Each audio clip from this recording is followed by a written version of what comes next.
अस्सलाम वालेकुम जी, सब दवाम वेलकम मेरे चैनल ते है। अज एक भाई ने बड़ा ही इंटरेस्टिंग सवाल पूछा सी, उन्हें कहा कि इस थोड़ी जी डिटेल वीडियो बना दो कि अगर कोई बंदा पाकिस्तान विच या इंडिया च उहदियां एक तो ज़्यादा बीवियां ने, ठीक है, जियां 2 3 या 4 बीवियां ने, और उन्हें कोई अपनी बीवी स्पेन च बुलानी है तो उसका की प्रोसैस है, की प्रोसीजर है, वह किस तरह बुला सकता है? क्या वह एक नूं बुला सकता है या सारियां नूं बुला सकता है, या इहदा कानून इहदे ते की कहंदा है वे? ठीक है जी, असीं हुण कानून नूं समझांगे, ठीक है, फिर देखांगे कि इहदे ते तुसीं की कर सकदे हो। स्पेन के कानून के मुताबक इक्को टाइम ते एक तो जड़ियाँ ज़्यादा शादियां ने वो कानूनन जुर्म है, ठीक है जी। तुसीं स्पेन दे विच एक टाइम ते एक तो ज़्यादा शादियां नहीं कर सकते है, और अगर तुसीं एक तो ज़्यादा शादियां करोगे तो उस दे उत्ते तुहानूं 6 महीने तो 1 साल कैद होवेगी, लेकिन उन्हां शादियां ते होवेगी ਜਿਹੜੀਆਂ स्पेन दे विच होईयां होणगियां। ठीक हो गया। हुण इहदियां मिसालां कुछ लैंदे हां समझण वास्ते। मिसाल के तौर पर एक बंदा है, उन्हें इत्थे स्पेन दे विच शादी की है, किसी स्पैनिश नाल शादी करके पेपर लैण वास्ते, ठीक है। लेकिन जो ही वो पेपर लैंदा है, इस दौरान वो पाकिस्तान जाके शादी कर लैंदा है।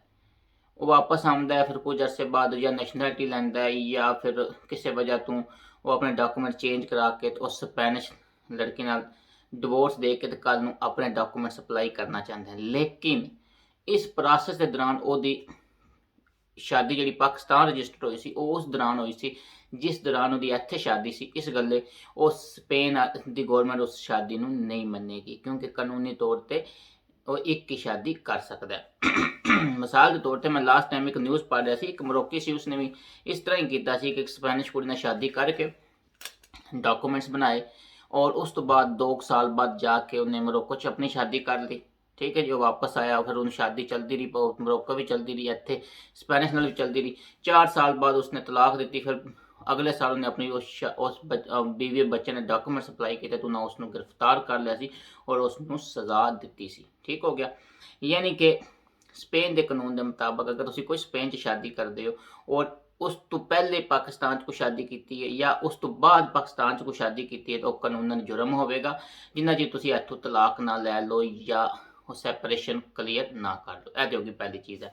हुण सवाल उठता है कि एक बंदा उहदियां पाकिस्तान 2 या 3 शादियां ने, इस हुण स्पेन च कानूनन जुर्म नहीं होगा, क्योंकि पाकिस्तान का कानून इसनूं प्रोटैक्ट करता है। ठीक है जी, तुसीं कानूनी तौर पर उत्थे एक तो ज़्यादा शादियां कर सकते हो।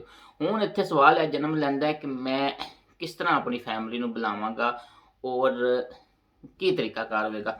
उहदे मुताबिक तुसीं कानून इस दे बारे क्लीयर है कि तुसीं सिर्फ एक बीवी नूं बुला सकते हो। ठीक है जी। हुण कानून इहदे च ऐ नहीं क्लीयर करदा कि किहड़ी नूं बुला सकते हो। ठीक है, सिर्फ इहदे च ऐ लिखिआ है कि सिर्फ उन्हां दे लास दोस्त 304 मुहेरस। ठीक है जी, तुसीं किसी एक नूं बुला सकते हो और वो तुहाडी लेजिटमेट स्पेन के कानून की नज़र विच बीवी होवेगी। ठीक है, हुण मेरी ओपीनियन के मुताबिक हो सकता है पहली नूं ज़्यादा अथॉरिटी मिले है, जी थोड़ी पहली होगी है। लेकिन फिर मैं दोबारा अर्ज करा कि स्पेन का कानून इस बारे मुकम्मल खामोश है, मतलब वो यही कहता है कि उन्हें कोई एक भी आ जाए है। बाकी सोच समझ के अपना स्टैप उठाया करो है। तो पहली बात है कि इन्ने लंबे प्रोसैस से जाने की जरूरत ही कोई नहीं होती है, जे स्पेन ते यूरोप के डॉकूमेंट्स अप्लाई करने हो। फिर भी बार क्वेश्चन का सवाल सी है, मजीद असी इस पर ओपीनियन नहीं करते हैं। तो उस मुताबिक तुसीं अपने डॉकूमेंट्स अप्लाई कर लो। बाकी जिथे भी रहो जीवते वसते रहो, आबाद रहो, खुदा सब दा हामी नासर होवे। टेक केयर, अल्लाह हाफिज़।